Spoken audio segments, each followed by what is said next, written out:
আপুনি কেতিয়াবা মিছা কথা কয়নে? মিছা কথা মই খুব কম কওঁ, কিন্তু নকওঁ নহয়। কওঁ মিছা কথা নকওঁ নহয়। মই মিছা কথা কওঁ, আৰু মই মিছা কথা ক'লে মানে গমো নাপায় মই মিছা কথা কৈছে। আপুনি আগতকৈ কিন্তু এতিয়া বহুত কিউট হৈছে। মই আগৰ পৰাই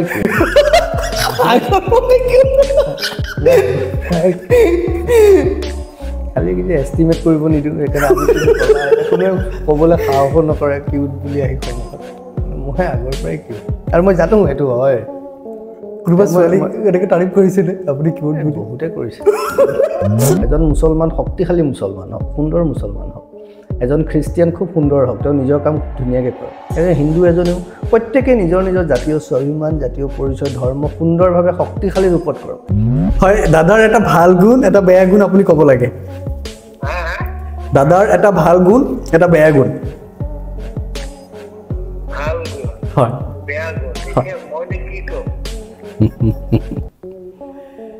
ভাল গুণ মানে কি আৰু এতিয়া আপোনালোকেতো জানেই দেখি আছে, সেইটো এটা ভাল গুণ। আৰু বেয়া গুণটো হ'ল সি কি কাৰণে কৰি আছে, যিটো কাৰণে কৰি আছে সেইটো সি সহ্য কৰিব নোৱাৰে, সেইটো এটা বেয়া গুণ। অ'কে।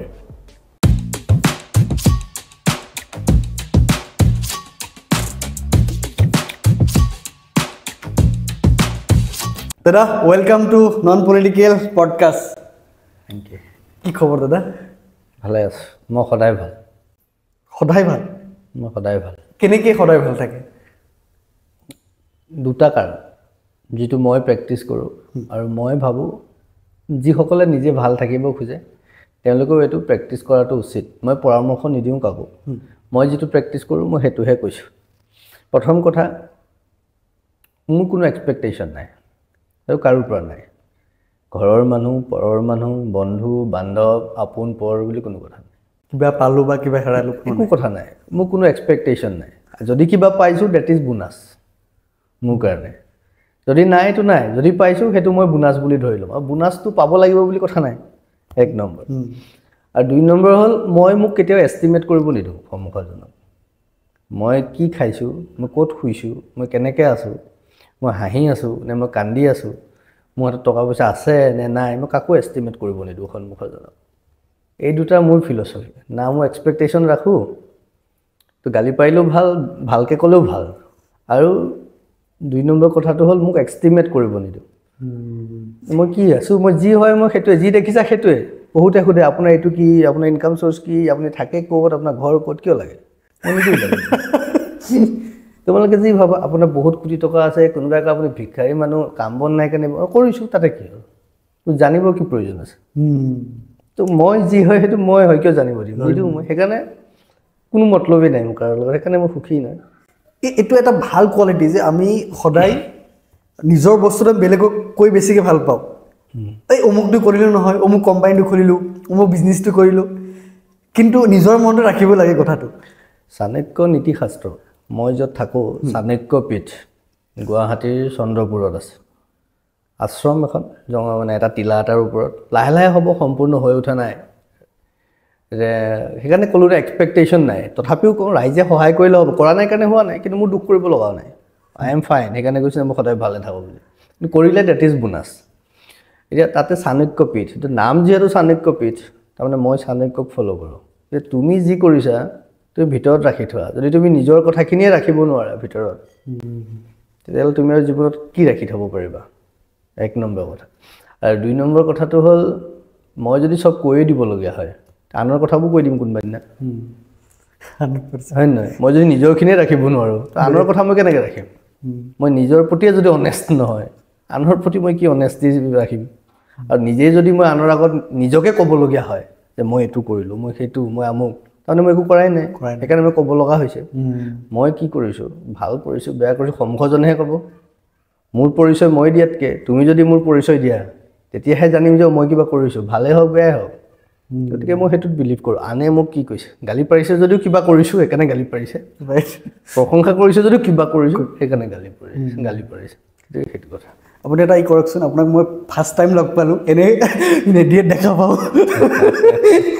তুমি নাৰ্ভাছ হৈছা যেন লাগিছে নেকি? নাই না,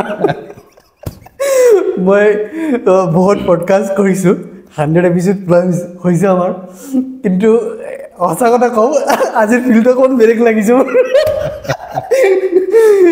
বেলেগ লাগিব কথাটো হ'ল এই যে ক'লোঁ মানে এষ্টিমেট কৰিবলৈ যেতিয়াও নিদিওঁ মোক মানুহে বহু বুলি ভাবে ই দেখিলে আহিলে মানুহ মাৰিয়ে পেলাব চাগে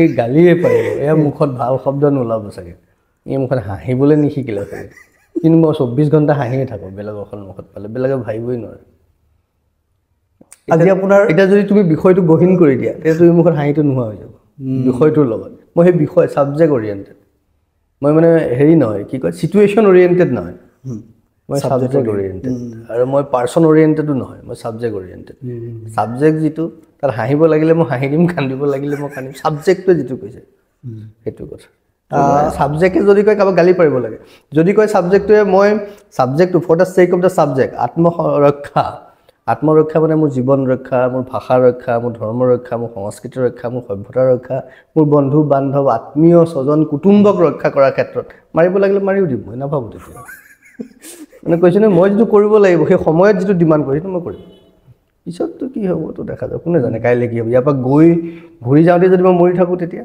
সেইটোতো মই নাজানো নহয় সেইটো ভাবিবলৈনো কি আছে এইটো সময়ত এইটোৱে আৰু সেইটোৱে কথা আজি প্ৰথমবাৰ চাগে অকণমান এতিয়া কমফৰ্টেবল আজি প্ৰথমবাৰ আপোনাৰ মুখত ধুনীয়া স্মাইল মই দেখা পাইছোঁ মোৰ লগত থকা চবেই জানে এইটো মোৰ ধুনীয়া হাঁহিটো বুলি চবেই বহুতে কয়ও এই হাঁহিটোৰ কাৰণে বোলে বহুত পাগলো হৈ গৈছে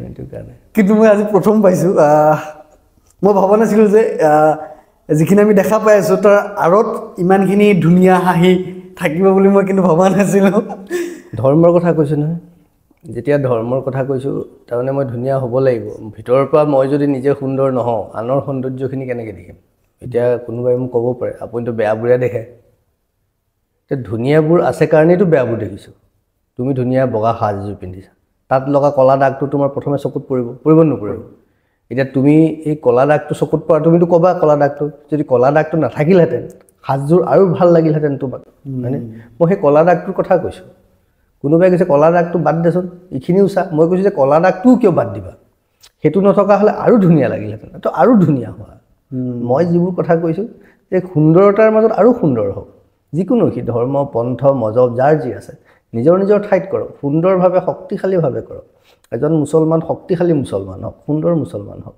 এজন খ্ৰীষ্টিয়ান খুব সুন্দৰ হওক তেওঁ নিজৰ কাম খুব ধুনীয়াকৈ কৰক সেয়ে হিন্দু এজনেও প্ৰত্যেকে নিজৰ জাতীয় স্বাভিমান জাতীয় পৰিচয় ধৰ্ম সুন্দৰভাৱে শক্তিশালী ৰূপত কৰক কিন্তু যেতিয়া আমি ওলাই আহিম তেতিয়া হাঁহিটো লৈ কাৰণে আমি মানুহ নাই সেইটো মোৰ ধৰ্মই শিকাইছে সেইটো মোৰ সনাতনে শিকাইছে আৰু সেই মানুহ হ'বলৈ যাওঁতে যে তুমি মোক মাৰিব আহা ক'লো নহয় সময়ত মাৰিও দিম তেতিয়া কথাটো এইটোৱে মানুহ হিচাপে আহিবা তো মানুহ হিচাপে মৰম কৰিম কোলাটো ল'ম বা ভাৰতীয় হিচাপে তোমাৰ মোৰ প্ৰতি যি দায়িত্ব থাকিব মোৰো তোমাৰ প্ৰতি সেইটো থাকিব কৰিবা সেইটো ধুনীয়াকৈ পালন কৰিম তাৰপিছত অসমত যিহেতু জন্ম হৈছোঁ অসমৰ মাটি বায়ু পানী সংস্কৃতি ভাষাৰ প্ৰতি তোমাৰো দায়িত্ব থাকিব লাগিব মোৰ দায়িত্ব আছে যদি যিজন বিহাৰত হৈছে তেওঁ বিহাৰৰ প্ৰতি থাকিব সেইটো মানুহ আৰু ভাৰতীয় হোৱাৰ পিছত তাৰপিছত তুমি ঘৰত মুছলমান বা মই ঘৰত হিন্দু তুমি যদি মোৰ আগত আহি গৈ মই মুছলমান তই বেছি কৰিছ নেকি তেতিয়া মই কওঁ মই হিন্দু তই বেছি কৰিছ নেকি মোৰ আগত বুজি পাইছানে কথাটো মোৰ কথাটো সেইটো তুমি মুছলমান হোৱা মোৰ সমস্যা নাই মই হিন্দু হওঁ মোক সেইটো গৌৰৱ তুমিও গৌৰৱ কৰা কিন্তু মোৰ ওপৰত মানে হেৰি কৰিব নোখোজিবা মানে হেঁচা দিব নোখোজিবা হেঁচা দিলে মই কিয় সহ্য কৰিম কিমান হ'লে সহ্য আৰু কিয় সহ্য কৰিম তো মই সেইটো কাৰণে সেই কথাটোত মই বিশ্বাস কৰোঁ আৰু সেইটো মোৰ ধৰ্মটোৱে শিকাইছে নিজৰ ঠাইত সৰ্বশ্ৰেষ্ঠ হোৱা মোৰ ক'ব লগা একো নাই কিন্তু সেই বুলি আনক ক্ষতি কৰিব নাপায় আনক নষ্ট কৰিব নাপায় যেতিয়া আনক ক্ষতি কৰা তোমাৰ ঘৰত পোহনীয়া কুকুৰটোকো চাবাচোন বহুত সময় মই বিভিন্ন সময়ত কৈছোঁ তুমি যেতিয়া মৰম কৰি থাকা সি শুই থাকিব যেতিয়া তুমি ঘূৰিয়াই থাকা এটা সময়ত সি চিঞৰকে চিঞৰ মাৰি উঠিব কিয় উঠে সিও সহ্য নকৰে কিছুমান বস্তু সেই কথাটো গতিকে মোৰ কথাটো তেনেকুৱা আপুনি আগতকৈ কিন্তু এতিয়া বহুত কিউট হৈছে মই আগৰ পৰাই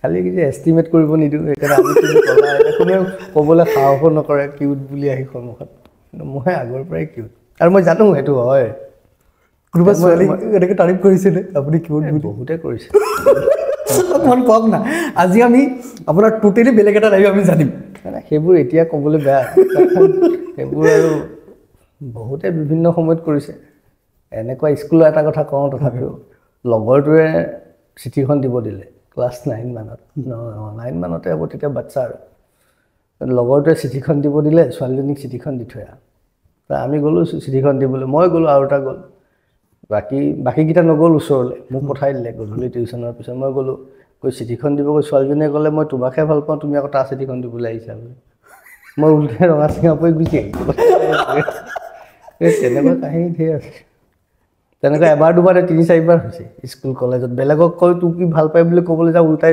ৰিপ্লাইটো এনেকৈহে আহে আৰু মই তাৰ পৰা আঁতৰি গুচি আহোঁ তাৰমানে সেইটো কাৰণে কৈছোঁ ক'ৰবাত আমিও দৃষ্টিত আছোঁ আছে মানে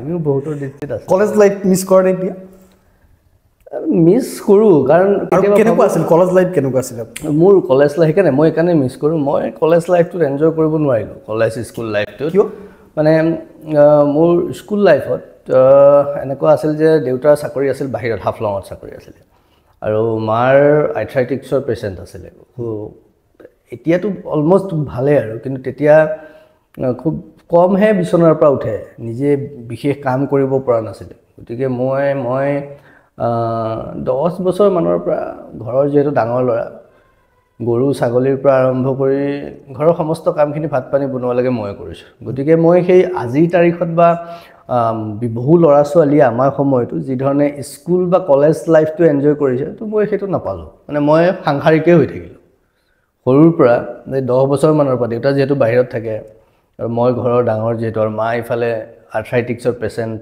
তেওঁ আৰ্থ্ৰাইটিক্স মানে জইণ্টবোৰৰ পেইন তেওঁ উঠিব নোৱাৰে কৰিব নোৱাৰে তো মই ঘৰৰ সাংসাৰিক আৰু তেতিয়াৰ পৰাই গতিকে 10 বছৰৰ পৰাই মই সাংসাৰিক গতিকে মই সংসাৰৰ মাজতে থাকিলোঁ বহু সময়ত এতিয়া সাধু লাগিব স্কুললৈ যাওঁ এই কুঁহিয়াৰ খেতি কৰা মোৰ অভিজ্ঞতা আছে ধান খেতি কৰা অভিজ্ঞতা আছে আপুনি কৰিছে মই নিজে কৰা অভিজ্ঞতা আছে মই গৰুৰ কাৰণে ঘাঁহ কটা এইবোৰ আঙুলিত দাগ এতিয়াও আছে দেখিছা ঘাঁহ কাটিবলৈ যাওঁতে এইটো দাগ মই আঙুলি কাটি গৈছোঁ ঘাঁহ কটা দানা সিজোৱা সেইবোৰ চব এক্সপিৰিয়েঞ্চ আছে গোটেইখিনি গতিকে স্কুল এতিয়া মিছ কৰোঁ যে ময়ো অলপ নৰ্মেল বাচ্চাৰ নিচিনা যদি ডাঙৰ হ'লোহেঁতেন তেতিয়া ভাল লাগিলেহেঁতেন সেইকাৰণে কলেজ লাইফটোতো আহি নগাঁও কলেজত যেতিয়া পঢ়িলোঁ হাই ছেকেণ্ডেৰী তাৰপৰা আকৌ বাহিৰত ক'ৰবাত কিবা কিবি হ'ল তো সেইকাৰণে অলপ মিছ কৰোঁ আৰু এতিয়া ল'ৰা ছোৱালীবোৰক দেখিলে তাৰপিছত ভালো লাগে চাগে সেই কথাবোৰৰ কাৰণে আজি অকণমান ক'ৰবাত বেলেগকৈ ভাবিব পৰা হ'লোঁ চাগে চিন্তা কৰিব সেই যে ক'লোঁ এক্সপেক্টেশ্যন আৰু নাই কাকো এষ্টিমেটো কৰিব নিদিওঁ আৰু নিদিব পৰা সেই যিটো স্থিতি সেইটো সেইকাৰণে চাগে আজি হ'ল বুলি ভাবিছোঁ আৰু এতিয়া ক'ৰবাত দুখ লাগে মাৰ কষ্টখিনিত ক'ৰবাত এইটোও ভাল লাগে যে ক'ৰবাত আজি মইতো হ'ব লগা আছিল সেইকাৰণে চাগে ভগৱানে ভাবিলে মাকক অকণমান কষ্ট দিলে কিজানিবা সি পিছলৈ গৈ ঠিক হয় বুলি ভাবিছোঁ আৰু আজিৰ তাৰিখত কিন্তু এইটো আৰু কষ্ট পালে আৰু কি কৰিব মায়ে উপায়টো নাই আপুনি অহাৰ আগতে তাই গুগলত চাৰ্চ কৰি আছিলে সত্যৰঞ্জন বৰাৰ ৱাইফ কিন্তু গুগলত নাই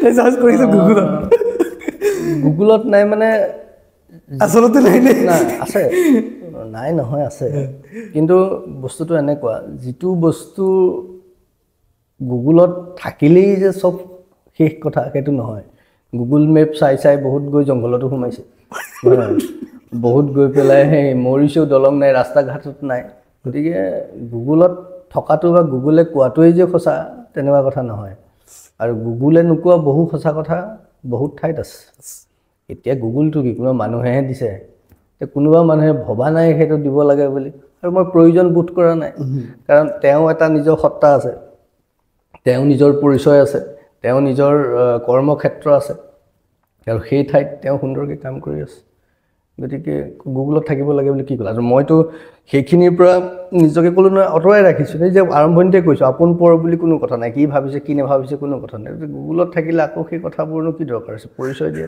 নিজৰ পৰিচয়ৰে নিজে থাককচোন মানুহ আহিছোঁ অকলে যাবও লাগিব অকলে কাৰ পৰিচয় কোনে লৈ থাকিব চবেই নিজৰ ঠাইত শুদ্ধ হৈ থাকক দৰকাৰ কি আছে মইতো মই হয় জানিব খোজে কিউৰিঅচিটি থাকে মানুহৰ সেইটো আৰু মানুহৰ কথা চবৰে কথা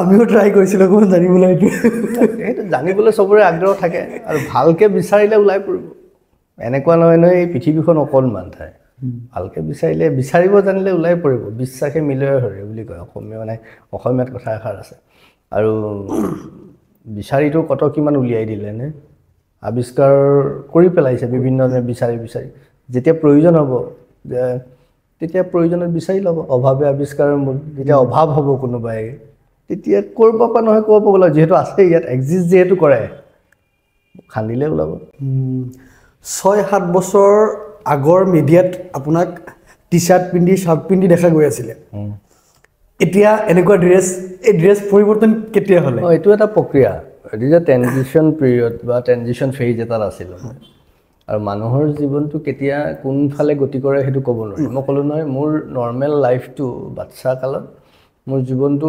সাধাৰণ বাচ্ছাৰ দৰে মোৰ নগ'ল কিজানিবা তাৰ পৰাই আহিলে আৰু মাহঁতে কোৱা শুনো মোৰ মাহীহঁতেও কয় কাৰণ মাহঁতৰ ল'ৰা নাছিলে আমাৰ মামাহঁত বৰদেউতাৰ ল'ৰাবোৰে এনেকৈ মামা আছে কিন্তু আমাৰ ককা আইতাৰ মানে মাহঁতৰ 5জনী ছোৱালী তো 5জনী ছোৱালী আৰু 4জনী মাহীৰ এটাও ল'ৰা নাই প্ৰথম ল'ৰা মই মোৰ ভাইটি আছে কিন্তু সেই গোটেই বংশটোত মানে মাহঁতৰ বংশটোত ল'ৰা প্ৰথম মই গতিকে মোক চবেই মৰমো কৰে বেছিকৈ প্ৰথম ল'ৰা বুলি তো এতিয়া কথা হ'লে তেওঁলোকে চবেই কয় কথাবোৰ যে ঋষিমুনি আশ্ৰমৰ জীৱ যে এটা সময়ত ঘৰ এৰিব এতিয়া সেইকাৰণে চাগে মাহঁতৰ সমস্যা নহয় কাৰণ মোৰ জন্মৰ আগতেই কোনোবাই কৈছিল ঋষিমুনি আশ্ৰমৰ জীৱ তাৰ পৰা আহিছে এটা সময়ত ঘৰ এৰি দিব এতিয়া সেইকাৰণে চাগে তেওঁলোকো ইজি হৈছে তেওঁলোকেও চাগে ইমান চিন্তা ভাৱনা নকৰে যিহেতু কৈয়ে থৈছিলে এটা সময়ত আৰু এনেকৈও কোৱা শুনো মাহঁতে নাজানো আৰু কেতিয়াবা মাহঁতক বা ঘৰৰ কাৰোবাক আপোনালোকে লগ পালে সুধিব পাৰিব যে 3 বছৰ মানলৈকে চাউলৰ নামত একো খোৱা নাছিলোঁ বোলে পিঠাগুড়ি খোৱা নাই ভাতো খোৱা নাই বেলেগ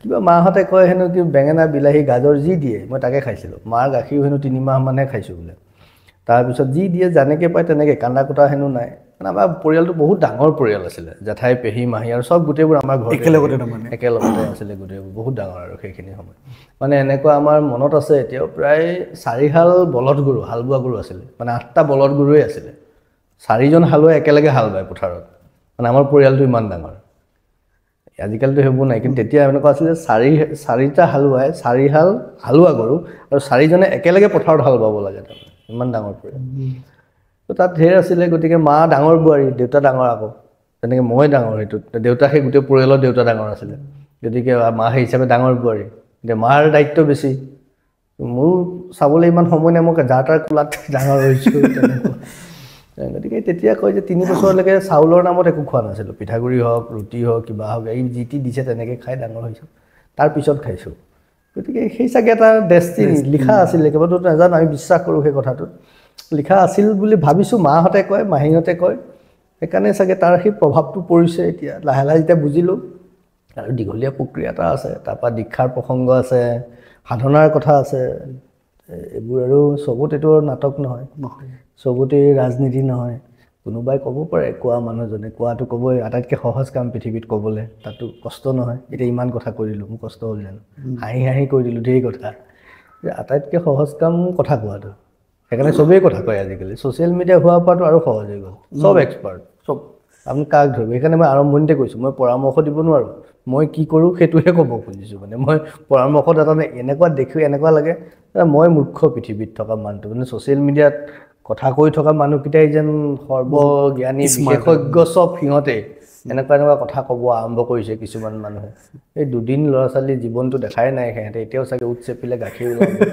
কেতিয়াবা গাখীৰ নোলাই ক'ৰবাত চাধা কিবা শিখৰে ওলাব বোধহয় বেলেগ কথা কিন্তু কথাটো তেওঁলোকেও ইমান ডাঙৰ ডাঙৰ কথা ক'বলৈ আৰম্ভ কৰি দিয়ে সেইকাৰণে মই আপোনাক দেখিছেন নাই জানো মই মোৰ নিজৰ যিটো পপুলাৰ পেজ 1.5 লাখ মান ফলোৱাৰ আছিলে মোৰ পেজটো সেইটো মই বন্ধ কৰি থৈ দিছোঁ সেইটোতো বহুত বিচাৰিছোঁ নাপাওঁ কিন্তু মই বন্ধ কৰি থৈ দিছোঁ মানে আনপাব্লিছ কৰি থৈছোঁ ইচ্ছা নাই মানে কেতিয়া এনেকুৱা লাগে যেন কিছুমান আনপ্ৰডাক্টিভ এক্টিভিটিজ কিছুমান বেছি হৈছে এতিয়া ছ'চিয়েল মিডিয়াত কাৰণে মই খুব আজিকালি খুব কম এক্টিভ হৈ থাকোঁ নিজক এক্টিভ কৰিব লাগিব ভিতৰৰ পৰা আৰু নিজে জানিব লাগিব নিজৰ ভিতৰৰ গছজোপা মানে অংকুৰিতহে হৈছে সাজযোৰ পিন্ধাৰ লগে লগে বহু বস্তু থাকিব যেতিয়া গছ এজোপাত ফল মূল বেছিকৈ লাগে তেতিয়া গছজোপা গহীন হৈ যায় খালী কলহ এটা যিমান বাজে পানী ভৰ্তি কলহ এটা নাবাজে তাৰমানে আমি ক'ৰবাত সেই প্ৰেক্টিছ কৰি এতিয়া বুজি পাইছোঁ যে ৱেইটটো আহিছে জ্ঞান অকণমান বাঢ়িছে মানে যি আছিলে তাতকৈ অকণমান বাঢ়িছে মানে মোৰ ভিতৰত ৱেইটটো বাঢ়িছে তো ভিতৰ ৱেইটটো যেতিয়া বাঢ়িছে কাৰণে বাহিৰত প্ৰয়োজন বোধ কৰা নাই মই সেইকাৰণে নিজকে অঁতৰাই নিজৰ কাম বহুত কৰিব লগা আছে নিজকে সময় কিমান দিয়ে মেক্সিমাম সময় মই নিজকে দিওঁ যেতিয়া মই ভিতৰত থাকোঁ আৰু আটাইতকৈ নিজক দিয়া সময়খিনি হ'ল যেতিয়া মই সাধনাত থাকোঁ, যেতিয়া মই মন্দিৰত থাকোঁ, যেতিয়া মই ধ্যানত জপ কৰি মই বহি থাকোঁ। কিমান সময় ক'ব নোৱাৰোঁ, কেতিয়াবা 1 ঘণ্টা, কেতিয়াবা 2 ঘণ্টা, কেতিয়াবা 4 ঘণ্টা, কেতিয়াবা বেছিও হয়, কেতিয়াবা নহয়ও। কিন্তু যেতিয়া মই থাকোঁ মোৰ কাৰণে পিয়ৰ সময়। আৰু এনে গধূলি সময় বিশেষকৈ মই 8মান বজাৰ পিছৰ পৰা মোক বহুতে ফোনত কমপ্লেইনো কৰে, আপোনাক ৰাতি নাপায়। মই ৰাতি মোক নাপাওঁ। বহুতে কয় ৰাতি নাপাওঁ মানে কাহিনীটো কি, কিবা গণ্ডগোল নেকি? এইটো কমন কথা। ক'ত যায় ৰাতি? ৰাতি মই নিজৰ ভিতৰত সোমাই যাওঁ। বহুতে মোক চবে কয় 8টা বজাৰ পিছত মোক নাপাবি, তাৰমানে 8 PM 8 PM-ৰ পিছত আৰু মোক নাপাওঁ। তাৰমানে কনফিউজ হৈ যায়, কি হয় মানে কাহিনীটো কি? সাধাৰণতে ৰাতি নাপাওঁ বুলি ক'লে শুনিবলৈ ভাল, বেলেগ এই মানুহ এই কাপোৰৰ ৰাতি নাপাওঁ মানে আৰু কিবা বদমাচি আছে। ভবাজনৰ ভবাটো কথা। তো সেইখিনি সময়ৰ পিছত 8টা 9টাৰ ভিতৰত মই মোৰ কাৰণে মই মোৰ মন্দিৰৰ ভিতৰত সোমালোঁ। যেতিয়া বাজে 11টা 11:30 12টা, কেতিয়াবা সোনকালে হয়, কেতিয়াবা দেৰিও হয়। তাৰ সেইখিনি সময়ত আৰু মই পৃথিৱীৰ লগত নাই আৰু। মা দেউতাক সময় দিয়েনে? যেতিয়া যাওঁ তেতিয়া, বাকী আঁতৰি যিহেতু ক'লোঁ, যেতিয়া এটা বেলেগ চিন্তাত আহিছোঁৱেই, তো মা দেউতাৰ ভিতৰতে আছে। মা দেউতা মোৰ ভিতৰতে আছে। তো মা দেউতা বেলেগ কথাই নাই। এতিয়া মই যেতিয়া ধ্যান কৰিবলৈ বা সাধনাত বা সেৱা কৰিবলৈ, পূজা কৰিবলৈ যেতিয়া বহোঁ, মই আৰম্ভণিতে কৈ লওঁ কাশ্যপ মোৰ গোত্ৰ, ক্ষেমকান্ত বৰা মোৰ দেউতাৰ নাম, লাৱণ্য বৰা মোৰ মাতৃৰ নাম। এতিয়া লাৱণ্য বৰা আৰু ক্ষেমকান্ত বৰাৰ দ্বিতীয় সন্তান। এতিয়া এটা কথা আছে, মই কিয় দ্বিতীয় সন্তান বুলি কওঁ পূজা কৰাৰ সময়ত? কিন্তু মই ঘৰ ডাঙৰ ল'ৰা। এইকাৰণেই শাস্ত্ৰগতভাৱে সনাতন দৰ্শনৰ মতে মোৰ আগত আৰু এজনী ছোৱালী জন্ম হৈছিল, যিজনী ঢুকাইছে 2.5 বছৰমানত। মোৰ বাইদেউ যিগৰাকী আছিলে মোৰ জন্মৰ আগতেই ঢুকাইছে। তো যিহেতু সেই হিচাপে যদিও মই সমাজত আজি ডাঙৰ ল'ৰা ঘৰখনৰ, কিন্তু গৰ্ভৰ পৰা মই 2য় নম্বৰত জন্ম হৈছোঁ। সেইকাৰণে মই যেতিয়া ঈশ্বৰেতো জানে সেই কথাটো, গতিকে মই যেতিয়া ঈশ্বৰৰ ওচৰত কওঁ মই ক্ষেমকান্ত বৰা আৰু লাৱণ্য বৰাৰ 2য় সন্তান কাশ্যপ গোত্ৰৰ সত্যৰঞ্জন বৰাই, তোৰতো পুৱা গধূলি মোৰতো আছেই মা দেউতাৰ লগত, ক'ত বেলেগত আছে। ফিজিকেলি নাই, ফিজিকেলটো এনেও নাই, মৰিলেতো এনেও লগত নাথাকিব, আৰু সেইটোতো সঁচা কথা নাই। লগত ৰাখি বা ক'ৰবাত ৰাখি অন্তৰত ৰাখিব পৰাটো, আৰু তেওঁলোক সুস্থ হৈ আছে যিখিনি হৈ আছে এতিয়া। আৰু যদি নোৱাৰা হয় তেতিয়া ল'ৰা হিচাপে যিখিনি দায়িত্ব থাকিব সেইখিনি কৰিম। আজি পাৰিছে, আৰু সেইকাৰণে পাৰিছে কাৰণে মই এইখিনি কৰিব পাৰিছোঁ। তেনেকৈ মোৰ লগত জড়িত মোৰ পৰিয়ালৰ সকলো মানুহে নিজৰ নিজৰ ঠাইত পাৰিছে।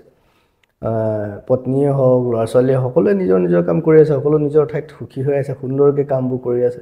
সেইটোৱে, বাকী যিসকল আছে মই ভাবোঁ সকলোৱে নিজৰ ঠাইত সুন্দৰকৈ থাকক, আৰু মই সেই কামখিনি কৰাৰ প্ৰয়োজন মানে যেতিয়া সময় হয়। যিহেতু সম্পূৰ্ণ সন্ন্যাসী মই নহয়, মইতো সম্পূৰ্ণ সন্ন্যাসী মই নহয়, গতিকে যেতিয়ালৈ যিহেতু সম্পূৰ্ণ সন্ন্যাসী নহয়, সাংসাৰিক কথাবোৰ আছে, আৰু সাংসাৰিক কথাবোৰ আছে কাৰণেই সংসাৰৰ মাজত আছোঁ। সেইকাৰণেই তোমালোকৰ লগত বহি আছোঁ, নহ'লেতো ক'ৰবাত হিমালয়ত গৈ বহি থাকিলোহেঁতেন। এই নাগা সাধুবোৰৰ নিচিনা বছৰত কেতিয়াবা এবাৰ ওলালোহেঁতেন বা নোলালোহেঁতেন, তাৰপৰা গৈ ক'ৰবাত জংঘলত বহি থাকিলোহেঁতেন। যিহেতু পিয়ৰ সন্ন্যাসী মই নহয়, সেইকাৰণে সংসাৰৰ মাজত আছোঁ। তো থাকিব, সেই সংসাৰখন মিলাই ৰাখিবলৈ যিখিনি কৰিব লাগে সেইখিনি কৰোঁ। তাত বাকীখিনি সময় মোৰ নিজৰ সময়, ঈশ্বৰ আৰু আত্মাৰ সময়। বাকী সময় আপুনি কেতিয়াবা মিছা কথা কয়নে? মিছা কথা মই খুব কম কওঁ, কিন্তু নোকোৱাও নহয়। কওঁ, মিছা কথা নোকোৱাও নহয়। মই মিছা কথা কোৱাৰ, মই মিছা কথা ক'লে মানে গমো নাপায় মই যে মিছা কথা কৈছোঁ। কেনেকুৱা টাইপৰ অকণমান আজি শিঙি দিয়ক, আপোনাৰ ফ্ৰেণ্ড চাৰ্কেল গম পাব তেতিয়া, আচ্ছা দাদা এইটো মিছা কথা কয়। মই এটা কাহিনী কওঁ মিছা কথা কোৱাটো লৈ। সেইটো অৱশ্যে মোৰ কাৰণে এটা ডাঙৰ পেইন। তেতিয়াৰ পৰা মই খুব মেজৰ মিছা কথা কোৱা নাই, কিন্তু য'ত দেখিছোঁ মিছা কথাটো ক'ব লাগিব। যেনেকৈ মহাভাৰতত যুধিষ্ঠিৰে কৈছে অস্বস্থমা হত কিন্তু ইতি গজ, তাৰমানে অস্বস্থমা দ্ৰোণাচাৰ্য যি আছিলে তেওঁৰ পুতেকৰ নাম অস্বস্থমা আছিলে। দ্ৰোণাচাৰ্যক তেতিয়ালৈকে মাৰিব নোৱাৰে, মানে অস্বস্থমা ইমান বীৰ। দ্ৰোণাচাৰ্যই যেতিয়া জানিব অস্বস্থমা মৰিল, তেতিয়াহে দ্ৰোণাচাৰ্যই অস্ত্ৰ এৰি দিব মানে। কিন্তু অস্বস্থমা মাৰিব নোৱাৰে, অস্বস্থমা আজিও মৰা নাই, আছেই। তেতিয়া সেই অস্বস্থমা নামৰ হাতী এটা আছিলে। তেতিয়া হাতীটোক মাৰি পেলাই কৈ দিলে যে দ্ৰোণাচাৰ্যই ক'লে যুধিষ্ঠিৰে ক'লেহে শুনিম মই, বেলেগে ক'লে বিশ্বাস নকৰোঁ, বাকীবোৰে ফাঁকি কথা ক'ব পাৰি, যুধিষ্ঠিৰে ফাঁকি কথা নকয়। যুধিষ্ঠিৰে ক'লে অস্বস্থমা হত, মানে অস্বস্থমা মৰিল, কিন্তু ইতি গজ, মানে কিন্তু হাতীটোহে, পুতেকটো নহয়। আৰু বাকীখিনি শুনিব নিদিলে, মানে শংখ চংখ বজাই দ্ৰোণাচাৰ্যই ভাবিলে অস্বস্থমা হত বুলি ক'লে যুধিষ্ঠিৰে, বাকীখিনি শুনিব নিদিলে। সেই কথাটো আধা সঁচা আধা মিছা হৈ গ'ল তাৰমানে। তেনেকুৱা মই কৈছোঁ, তেনেকুৱা কথাবোৰ মই কওঁ য'ত ক'বলগীয়া হয়। কিন্তু কথা হ'ল জীৱনত মই এটা ডাঙৰ মিছা কথা কৈছোঁ। আজি এটা ডাঙৰ কথা কৈছোঁ, মই কিতাপ এখনতো লিখিছোঁ, 2015 চনত প্ৰকাশ হৈছিলে সফলতাৰ উৎস সন্ধান বুলি। মোৰ জীৱনৰ কিছুমান এক্সপিৰিয়েঞ্চ মই লিখিছিলোঁ। মই তেতিয়া ক্লাছ 10ত, আজি সেই কথাটো ৰাজহুৱাকৈ হ'ব, যদিও কিতাপখনত আছে, বহুতে হয়তো কিতাপখন পঢ়া নাই। তেতিয়া আমাৰ এজন ছাৰ আছিলে বীৰেন শৰ্মা, ইংৰাজী পঢ়ায়, বিশেষকৈ গ্ৰামাৰ পঢ়ায়। ছাৰে বগা কুৰ্তা বগা ধুতি পিন্ধি আহে আৰু খুব সাধু কয়, ক্লাছ নকৰে। আৰু আমি তেতিয়া পঢ়িছিলোঁ, যেতিয়া আমাৰ তেতিয়া হেডমাষ্টাৰ আছিলে কানন মোহন দত্ত ছাৰ। তেখেতো ইংৰাজী খুব চোকা আছিলে, MA BT তেতিয়াই আছিলে তাহানিৰে। আমাৰ দেউতাহঁতকো পঢ়োৱা মানে তেওঁলোকে। তো আমি ক'লোঁ ছাৰ আমাকতো ছাৰে ক্লাছ নকৰে, গ্ৰামাৰটো ভালকৈ হোৱা নাই। ক'লে তহঁতে কমপ্লেইন কৰ। তো যেতিয়া কমপ্লেইন কৰিব দিলে আমি কমপ্লেইন কৰিলোঁ গোটেই ক্লাছ 10ৰ ল'ৰা ছোৱালীবোৰে। তাৰপৰা আমাৰ ক্লাছৰ যিগৰাকী 1 ৰোল নম্বৰ আছিলে ছোৱালী, তো মোৰ বোধহয় 4 নে 5 আছিলে ৰোল নম্বৰ 1। আৰু তেওঁ মাকো ডক্টৰ, দেউতাকো ডক্টৰ আছিলে, ছোৱালী পল্লৱী শৰ্মা। মই নামটো লৈছোঁ আৰু এতিয়া ল'ব পাৰি এতিয়া। তো মাক দেউতাক লংকা চিভিল হস্পিটেলৰ 2জন ডক্টৰ। সেই হিচাপে মাক দেউতাক ডক্টৰ, তেতিয়া অলপ বেলেগ ধৰণৰ। পঢ়াওতো ভাল ছোৱালী, বিহু নাচাতো ভাল, আৰু 1 ৰোল নম্বৰ ছোৱালী চবৰে ভাল। আৰু 5ৰ পৰা 1 হৈ আহিছে, 2 হৈয়ে পোৱা নাই ছোৱালী, চোকা ছোৱালী। আৰু ক'লে তাৰপৰা লিখিলোঁ, চবেই ক'লে। তাৰপৰা সেই পল্লৱীয়ে ক'লে মই চহী নকৰোঁ, কিয় সিহঁতৰ লগত বীৰেন শৰ্মা ছাৰৰ ভাল, ঘৰুৱা সম্পৰ্ক ভাল, সেইকাৰণে তাই ক'লে মই চহী নকৰোঁ। এতিয়া যিহেতু 1 নম্বৰ ছোৱালীজনীয়ে চহী নকৰে, ৰোল নম্বৰ 2 আছিল ছালমা বেগম চৌধুৰী। তাই হ'ল 1 নম্বৰ যদি ছোৱালীজনীয়ে নকৰে, 2 নম্বৰ ছোৱালীজনী মই কিয় কৰোঁ, তাইও নকৰিলে। 3 নম্বৰটো হৈ গ'ল মোৰ জেঠাই ল'ৰা দীপজ্যোতি শইকীয়া। সি ভাবিলে এহেঁত দুজনীয়ে যে, সি আকৌ মনে মনে ভাবে 1 নম্বৰ পল্লৱী শৰ্মাক সি ইমপ্ৰেছ কৰিব খোজে মাজে মাজে আকৌ। সেইবোৰ কথা কি হৈছে, পল্লৱীয়ে যদি নকৰে মই কিয় কৰোঁ, কি কৰিম, সিও নকৰে। 4 নম্বৰ আছিলে কি নাম মই পাহৰিলোঁ, 5 নম্বৰত পৰিলোঁ মই। এতিয়া মোকতো অলৰেডি হেডমাষ্টাৰকতো মই দিম বুলি কৈ আহিলোঁ, ফচিলোঁ মই। বাকী যেতিয়া ওপৰত 3-4টাই নকৰে, পিছত কোনেও নকৰা হৈ থাকিলে, আপুনি অকলে, মই অকলে পৰি গ'লোঁ। মই কি কৰিলোঁ, ক্লাছ 10ৰ সমূহ ছাত্ৰ ছাত্ৰী হৈ বুলি সত্যৰঞ্জন বৰা বুলি দিলোঁ, চহীটো মাৰি লিখি দিলোঁ। কমপ্লেইন গুচি গ'ল হেডমাষ্টাৰৰ তাত। তাৰপৰা 2 দিন পিছত বীৰেন শৰ্মা ছাৰ আহিছে, আহি ধুনীয়াকৈ ক্লাছ কৰিলে। আৰু তেওঁৰ ক্লাছটো সদায় ছুটিৰ আগৰ ক্লাছটো থাকে তাৰমানে। আহি ওলাই গ'ল ছুটিৰ সময়ত, তাৰপৰা মাতিলে, তই ক্লাছ, মোক মাতিলে, মোক এনেকৈ ধৰিছে। মই জানো এইটো কাম তই কৰা নাই, কিন্তু কৰিছোঁ কিন্তু মই। ছাৰে জানি ক'লে নে নাজানি ক'লে মই ক'ব নোৱাৰোঁ। মোক এনেকৈ ধৰিলে, জানো এইটো কাম তই কৰা নাই, দীপজ্যোতিয়ে কৰিলে ন, মানে মোৰ জেঠাই ল'ৰা, সেই ৰোল নম্বৰ 3 তাৰ, সি দীপজ্যোতি শইকীয়া। দীপজ্যোতিয়ে কৰিলে ন, তই কৰা নাই। বোলো হয় ছাৰ, মই কৰা নাই, সিয়ে কৰিলে। তাৰপৰা মোক ঢকা 2টামান মাৰি গুচি গ'ল। মই তেতিয়া ভাবিলোঁ ভাল বাচিলোঁ, বাচি গৈছিলোঁ, ভাল বাচিলোঁ গ'লোঁ। কিন্তু সেই কথাটোৱে পিছলৈ মোক ইমান বেছি টৰ্চাৰ কৰিছে ভিতৰৰ পৰা, যে মই সেই সময়ত মই ছাৰক সঁচা কথাটো ক'ব নোৱাৰিলোঁ, কিন্তু কৰা মানুহটোতো মই। ইমান মই ভিতৰৰ পৰা সেই কথাটোত, তাৰপিছত মই যেতিয়া গ'লোঁ মোৰ খুব দুখ লাগিলে, মানে কি হ'ল ক'ব নোৱাৰোঁ। মানে সেই কথাটোৰ পৰা 97 মানৰ কথা আৰু। তাৰপৰা মই গৈ মানে ইমান ভিতৰকৈ যে মই যে ছাৰক ক'বলৈ যাম যে ছাৰ দীপজ্যোতি শইকীয়া নহয়, এইটো মই আছিলোঁ, মই সাহস গোটাব পৰা নাই। তাৰপৰা মই লিখিলোঁ পেপাৰত, মোৰ চিন্তাৰ থোনপাক বুলি দৈনিক বাতৰিত, তেতিয়া এই অঞ্জন দত্তৰ এখন পেপাৰ আছিলে দৈনিক বাতৰি, তাতে মোৰ ৰেগুলাৰ চিৰিজ এটা ওলাইছিলে। মই পঢ়ি থকা পৰাই মই সেইবোৰ লিখা মেলা কৰিছিলোঁ। তাৰপৰা তাতে চিন্তাৰ থোনপাকত লিখিলোঁ, পেপাৰত যি ওলালে। তাৰপিছত মই বোলে পেপাৰ কাটটোকে, মুখেৰেতো ক'ব নোৱাৰিলোঁ। বহুদিন পিছত মই পেপাৰত ওলোৱা কথাটোকে মই লৈ পাই বোলো ছাৰক মই দিম বুলি ভাবিছোঁ, এনেকৈ লিখিছোঁ যেনেকৈ মই কৈছোঁ কথাখিনি। আৰু যিদিনা মই ছাৰৰ ঘৰত পেপাৰটো দিব গৈছোঁ, সেইদিনা বীৰেন শৰ্মা ছাৰৰ তিলনি, মানে মৃত্যুৰ 3 দিন হৈছে। তাৰমানে মই ছাৰক সঁচা কথাটো কোৱা নহ'ল, আৰু সেই দুখটো মোৰ জীৱনত থাকি গ'ল। আৰু তেতিয়াৰ পৰাই ভাবিছোঁ যে ইমান মিছা কথা ক'ম, কিন্তু এনেকুৱা মিছা কথা নকওঁ, বা আনকো ক'ম যে এনেকুৱা মিছা কথা নকবি যিটোৱে আনক নাজানো কিন্তু নিজক জীয়াই থাকিবলৈ যাতে নিদিয়ে, নিজক যাতে কষ্ট নিদিয়ে কথাবোৰে। মানে মই যে সেই কথাটো ক'লোঁ যে মই যদি নিজে নিজৰ প্ৰতি অনেষ্ট নহয়, মই আনৰ ওচৰত মই কি অনেষ্টি ৰাখিম। সেই যে 14 বছৰ পিছত মই ক'বলৈ গৈছোঁ, 14 বছৰ মই সাহস গোটাব পৰা নাই মিছা কথা এটা যে এইটো মই গ্ৰহণ কৰিবলৈ। তাৰপৰা ভাবিলোঁ মই 14 বছৰটো মই ইমান কষ্ট পেইন এটা লৈ মই থাকিলোঁ, তাতকৈ যদি মই কৈ দিলোঁহেঁতেন, 2টা চৰ মাৰিলেহেঁতেন, কি হ'লহেঁতেন, তাৰপৰা পাহৰি গ'লহেঁতেন। কিজানিবা ছাৰে জানিছিলেই যে এইটো ময়ে কৰিছোঁ, মই ছাৰৰ আগত মিছা মাতিলোঁ, ছাৰৰ আগতো মিছা মাতিলোঁ, মই নিজৰ আগতে মিছা মাতিলোঁ। তাৰপিছৰ পৰা তেনেকুৱা মেজৰ মিছা কথা আৰু ক'বলৈও বিচৰা নাই, কোৱাও নাই। আৰু যিকেইটা কৈছোঁ সেইকেইটা পৃথিৱীত আজিলৈ কাৰো কলিজা নাই বিচাৰি উলিয়াব ক'ত মিছা কথা কৈছোঁ। কেৱল দুজন মানুহে জানে মোৰ জীৱনৰ আটাইতকৈ ডাঙৰ মিছা কথাটো দুজন মানুহে জানে এজন মানুহে জানে সেইটো সেইটো জানিব পাৰিবনে না সেইটো মই নজনা সেইটো মই নাজানো সেইটো তেওঁই জানে আৰু তেওঁ যদি কেতিয়াবা কয় সেইটো তেওঁ ক'ব আৰু মই জানো সেইটো তেওঁ নকয় মোৰ জীৱনৰ এটা ডাঙৰ মিছা কথা সেইটো থাকক সেইটো তেনেকৈয়ে গুচি যাব আমাৰ নন পলিটিকেলত আৰু এটা ৰাউণ্ড আমি এণ্ডিং আহিলেও আৰু এটা ৰাউণ্ড আছে এটা ফোন কল মানে আপোনাৰ এটা ভাল গুণ এটা বেয়া গুণ আমি জানিম আপুনি কাক ফোন কৰিলে বেছি ভাল হ'ব বেছি আমি বেয়া গুণ বেছিকৈ জানিব পাৰিম বেয়া গুণ জানিবলৈ আপুনি যাক তাক ফোন কৰিব আপোনাৰ ফেমিলি ফেমিলি কোনে ক'ব নাজানো তথাপিও মাকে ফোন কৰক মাকে এনেও বেয়াটো দেখা নাপায় তথাপিও মোৰ মা অলপ বেলেগ ধৰণে কৈ দিবও পাৰে কৈ দিলে ভাল মাক এটা ফোন কৰক আপুনি মই লগাম নে আপুনি আপুনি লগালে এখন মই লগাম তাৰমানে কি বৌক নকৰে নেকি নাই তেওঁ থাককচোন নিজৰ ঠাইত কাম কৰি আছে তেওঁতো আৰু ক'লে মোক গালি পাৰিব এতিয়া গতিকে এনেকৈ ৰাজহুৱাকৈ গালিটো কিয় খাওঁ মাকৰ গালিটো খাবলৈ ভাল সেইটো মৰম হয় কিন্তু আৰু কিন্তু তেনেকুৱা লাউড স্পীকাৰ দিলোঁ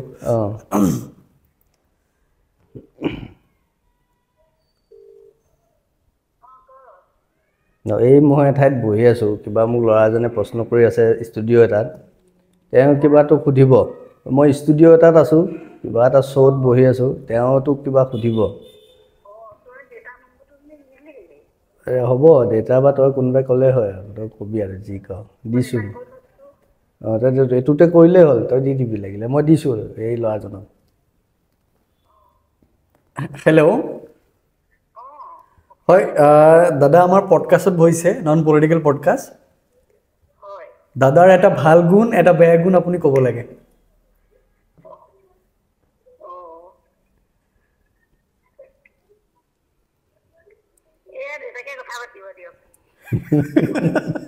দিয়ক দিয়ক হয় দাদাৰ এটা ভাল গুণ এটা বেয়া গুণ আপুনি ক'ব লাগে দাদাৰ এটা ভাল গুণ এটা বেয়া গুণ হয় বেয়া গুণ এতিয়া মই কি কম ভাল গুণ মানে কি আৰু এতিয়া আপোনালোকেতো জানেই দেখি আছে সেইটো এটা ভাল গুণ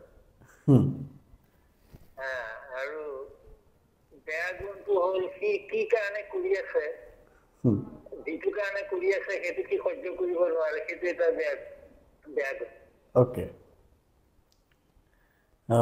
ঠিক আছে থেংক ইউ থেংক ইউ তাৰমানে মায়ে সাহস নাপালে ক'বলৈ তাৰমানে আপোনাক ভয় কৰে নেকি ঘৰতে ঘৰৰ মানুহে আপোনাক ভয় কৰে নেকি ভয় নকৰে মানে কথাটো এনেকুৱা মানে মই মানে তেতিয়াৰ পৰাই মই খুব ক্লিয়াৰলি কথা কওঁ যে এই দেউতাই যিটো কথা ক'লে যে ভাল গুণ সি যিটো কৰি আছে সেইটোৱে ভাল গুণ দেউতাহঁতেও ইমান কথাবোৰ ক্লিয়াৰ নহয় ধৰক পুৰণা মানুহ তাহানি যদিও তেতিয়াই চাকৰি কৰি আছিলে একাউণ্টছ অফিচাৰ আছিলে ৰিটায়াৰ হ'ল বাৰু ৰিটায়াৰ হৈ আজি প্ৰায় 13 বছৰমান হ'ল তেওঁলোকৰ কথাটো এনেকুৱা আৰু দেউতাৰ আটাইতকৈ ডাঙৰ কথাটো হ'ল মোৰ যিমানবোৰ কোনোদিন পুলিচৰ লগত সম্পৰ্ক কৰিয়ে পোৱা নাই পুলিচ বুলি ক'লে আঁতৰি থাকে পাৰিলে পুলিচৰ ওচৰলৈ নগ'লেই ভাল পায় কিন্তু মোৰ পিছত এনেকুৱা হ'ল ঘৰলৈ পুলিচ অহা হ'ল পুলিচ লৈ খেলা তাৰমানে পুলিচ লৈ খেলা ধূলা পুলিচ লৈ চিঞৰ বাখৰ গুলীয়া গুলি কিনিবা ইফালে এক্সিডেণ্ট ইফালে এফআইআৰ ইফালে গোটেই কাগজবোৰ ঘৰলৈকে যায় পুলিচ ঘৰলৈকে আহে প্ৰথম পুলিচৰ কাগজখন দেখিতো দেউতাৰ অলমষ্ট হাৰ্ট এটেক টাইপ হৈছিলে এতিয়াতো আগতে খুব ভাল আছিলে এতিয়া এইবোৰ হোৱাৰ পিছত দেউতাৰ এতিয়া হাৰ্ট উইক মাজতে কিবা আপোনাৰ এখন হস্পিটেলত আহি ইয়াৰে ঠিক কৰিও গৈছে মানে মই ভাবোঁ ক'ৰবাত ময়ে কাৰণটো তাৰ মানে পুলিচৰ পৰা আঁতৰি থাকিব এতিয়া অলপ যি হৈ গ'ল আৰু এইটো কৈ ক'লে নে এইটোৱে কৰি আছে বুজি পালে যে এইটোৱে কৰি আছে কিন্তু এই কামটো যে মই কিবা এটা লক্ষ্য উদ্দেশ্য লৈ সমাজখনৰ কাৰণে ধৰ্মৰ কাৰণে সেইটোৱে ভাল বুলি ভাবিছোঁ আৰু সেইটোৱে মোৰ শক্তি যে তেওঁলোকে মোৰ কামটোক ভাল পায় সেইটোৱে ভাল গুণ বুলি কৈছে যে মই যিটো কৰিছোঁ দেশৰ কাৰণে বা ধৰ্মৰ কাৰণে ৰাইজৰ কাৰণে সেইটো তেওঁলোকেও এপ্ৰিচিয়েট কৰিছে বেলেগে কি কৰক নকৰক বেলেগ কথা তো ঘৰৰ জন্ম দিয়া মা দেউতাই যেতিয়া এপ্ৰিচিয়েট কৰিব তাতকৈ বেলেগৰ পৰা কিবা এপ্ৰিচিয়েশ্যন লাগে বুলি আমিতো নাভাবোঁ কাৰণ ঈশ্বৰ ভগৱান আৰু পিতৃ মাতৃৰ পিছত বেলেগ আৰু আপোনাক কি প্ৰয়োজন আছে গতিকে তেওঁলোকে এপ্ৰিচিয়েট কৰিছে আৰু বেয়া গুণ এইটো কৈছে যে মই যিটো কৰি আছোঁ সেইটো মই সহ্য কৰিব নোৱাৰোঁ মানে যেতিয়া মই কৰি আছোঁ সহ্য কৰিব নোৱাৰোঁ বুলি এইটো কৈছে যে কোনোবাই যেতিয়া এই কথাটো মানে বেয়া ধৰণে কয় তেতিয়া এইটো যে মোৰ যিটো দেখে ক'ৰবাত এগ্ৰেশ্যনটো চাগে সেইটো চাগে মোক বেয়া বুলি ভাবে মই ভাল পোৱা বস্তুটো কোনোবাই বেয়া বুলি কৈছ তেতিয়া যে মই কেতিয়াবা ৰিয়েক্ট কৰোঁ বা কেতিয়াবা মই এগ্ৰেছিভ ধৰণে উত্তৰটো দিওঁ সেইটো চাগে তেওঁলোকে ভাবিছে এইটো বেয়া গুণ এই বৰ পটককৈ ৰিয়েক্ট কৰিব নালাগে মানে ভাল মুখখন চম্ভালি কথা ক'ব লাগে মইতো কেতিয়াবা মাৰি দিম কাটি দিম টাইপ যিবোৰ ধৰণৰ প্ৰসংগ কম আজিকালি বাৰু নকওঁ আগতেতো ঢেৰ কিবা কিবি কৈছিলোঁ মুণ্ড কাটি ব্ৰহ্মপুত্ৰত উটুৱাই দিম টাইপ কিবা কিবি এইবোৰ আৰু তো সেইবোৰ চাগে তেওঁ ভাবিছে সেই কথাটো যিটো কাম কৰি আছে সেইটো সহ্য কৰিব নোৱাৰে বুলি কোৱাটো চাগে মই ভাবিছোঁ তেওঁ তেনেকৈ ক'ব খুজিছে থেংক ইউ ছ' মাছ দাদা ভাল লাগিলে থেংক ইউ আপোনাৰ কেনেকুৱা লাগিছে ভাল লাগিছে কথা পাতিম বাৰু আৰু বাকী যিটো বৃহৎ মিছা কথা কৈছিলোঁ আচলতে একোৱেই নাই সেইটোৱে মিছা কথা কৈ গ'লোঁ মই যোৱা সময়ত থেংক ইউ গতিকে মিছা কথাটো ৰাইজক সেইটোৱে কৈ গ'লোঁ বৃহৎ মিছা কথা একোৱেই নাই থাকিলে সকলো জানিবই ৰাইজে খুচৰিলে সকলো পাব যে সুধিছিলে মিছা কথা কওঁ নে নকওঁ সেইটোৱে মিছা কথা যোৱা সময়ত মিছা কথা এটা কৈ গ'লোঁ ৰাইজক বৃহৎ মিছা কথা এজনেই জানে সেইজন জনা মানুহ কোনো নাই থেংক ইউ